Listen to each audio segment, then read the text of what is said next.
ಬೆಳಗ್ಗೆ ಇವತ್ತು 11 ಗಂಟೆ ಸುಮಾರು ಶಾರ್ಟ್ ಸರ್ಕ್ಯೂಟ್ ಆಗಿ ಇಲ್ಲಿ ನಮ್ಮ ಮನೆ ಪೂರ ಸುಟ್ಟೋಗ್ಬಿಟ್ಟಿತ್ತು. ನನ್ನ ಮಗಳಿಗಂತ ಎಲ್ಲ ಸಾಮಾನು ಜಮಾ ಮಾಡಿ ಇಟ್ಟಿದ್ದೆ ರೀ. ಲಗನ ಕೊಡು ಸಾಮಾನು ಎಲ್ಲ ಇವೆಲ್ಲ ಸಾಮಾನೆಲ್ಲ ಸುಟ್ಟೋಗ್ಯಾವ್ರಿ. 80% ಸಾಮಾನು ಸುಟ್ಟೋಗೈತಿ.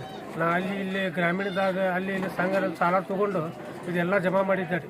2 ರಿಂದ 3 ಲಕ್ಷ ರೂಪಾಯಿ ಕ್ಯಾಶ್ ಇಟ್ಟಿದ್ದೆ ರೀ. ಆ ಕ್ಯಾಶ್ನು ಸುಟ್ಟೋಗ್ಬಿಟ್ಟಿದೆ. ಇಡೀ ಮನೆ ಎಲ್ಲ ಹಾಳಾಗ್ಬಿಟ್ಟಿದೆ.